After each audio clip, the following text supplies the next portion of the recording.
ज्या लेवलचे विचार माझे आहेत, मी आत्तापर्यंत चंद्रावर पोचायला पाहिजे होतो. फक्त प्रॉब्लेम काय आहे ना, मी त्याच्यावर अंमलबजावणी करत नाही. आता कालच मी हा स्टॉल लावताना विचार केला होता की आज 7 वाजता उठल, मस्तपैकी येईल, चकाचक आंघोळ करून 8 वाजता राखी विकायला सुरुवात. आणि आलो ना मी आज 10 वाजता.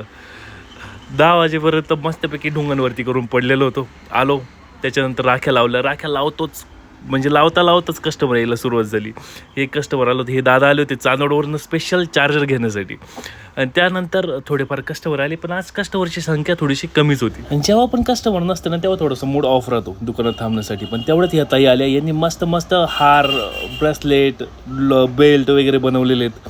हे तुम्हाला दाखवतोय, लागत असतील तर मला सांगा, मी तुमच्यासाठी बोलवून देईल. आणि हे चालूच होतं. तेवढ्यात मला काल टाकलेल्या व्हिडिओचा इम्पॅक्ट दिसला. ह्या कस्टमर आले, ह्या ताई आहेत, यांनी 12 पर्स घेतलेले आहेत. आणि या आनंदात मी मध्ये भरतच होतो, तेवढ्यात जोरात पाऊस आला आणि हवा आली. सगळ्या स्टॉलवरच्या राख्या उडायला लागल्या. प्लास्टिक शोधा, हे करा ते करा. याच्यामध्ये मी संपूर्णमध्ये भिजलेलो आहे. राख्या थोड्याशा भिजल्या होत्या, पण त्या वाळवून टाकल्या आपण इन्स्टंटली.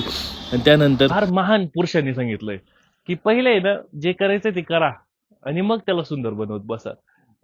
बास, हाच एक प्रॉब्लेम आहे लाईफमध्ये. म्हणजे मी एखादी गोष्ट करायची ठरली ना, ती 1000 त्याच्यात गोष्टी काढलं की अशीच झाली पाहिजे, तशीच झाली पाहिजे, हेच झालं पाहिजे, तेच झालं पाहिजे. सरळ लावायचे होते 4 पर्स मस्तपैकी 4 काढले असते, रोज साफ केलं असतं तरी पण ऑफर लागली असती. पण नाही, आपल्याला एक खडी करायचं, हे सगळा विचारच करत होतो. तेवढंच हे मामा आले. आणि यांच्यानंतर यांचा पायगुण जो चांगला होता, याच्यानंतर 1 कस्टमर, 2 कस्टमर, 3 कस्टमर, 4 कस्टमर, गपागप कस्टमर वाढतंय. पण याहीपेक्षा एक आनंदाची गोष्ट होती की आज नाही, खरं तर या दिवसाच्या नंतरचा विषय होता. 50% ऑफ पर्सच्या व्हिडिओचा इम्पॅक्ट. आता तुम्हाला जी स्टोरी सांगितली ती खरं तर कालच्या व्हिडिओची होती, पण आज काहीतरी वेगळं झालेलं आहे. म्हणजे एवढ्या पर्स विकलेल्या आहे मी आज. पण त्याआधी हा किस्सा सांगतो. मम्मीनी हे कस्टमर करत होते आणि माझ्या मम्मीकडून काही वाटलं नाही त्यांना घ्यावं असं, ते बाहेर निघाले. त्यानंतर त्यांना मी आणलं परत मध्ये. त्याच्यानंतर त्यांनी 2 मूर्त्या, 1 डिनर सेट घेतला. त्यानंतर ते गेले, हे कस्टमर आले. आजच्या दिवसाच्या सुरुवातीपासून, म्हणजे मी राख्या लावल्यापासूनच खूप कस्टमर होते. त्याचं कारण होतं काल टाकलेला व्हिडिओ. फार इम्पॅक्ट जास्त पडलेलं आहे त्याचं व्हिडिओचं. म्हणजे मी एवढ्या पर्स विकलेलं आहे आजच्या दिवसात, त्याचं काही लिमिट नाही. म्हणजे एक पूर्ण रॅक रिकामी झालेली. बाय द वे, ऑफर अजूनपर्यंत चालू आहे.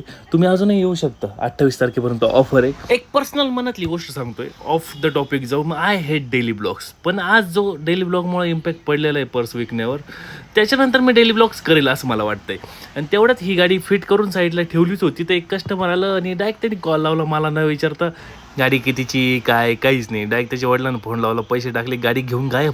हे असे दुकानाचे ब्लॉग बनवणं माझ्यासाठी अवघड आहे. पण तरी पण जर का तुम्हाला आवडत असतील तर मला 100% कमेंट करून सांगा. जर का नसतील आवडत तरी पण सांगा. भेटूया उद्या. बाय.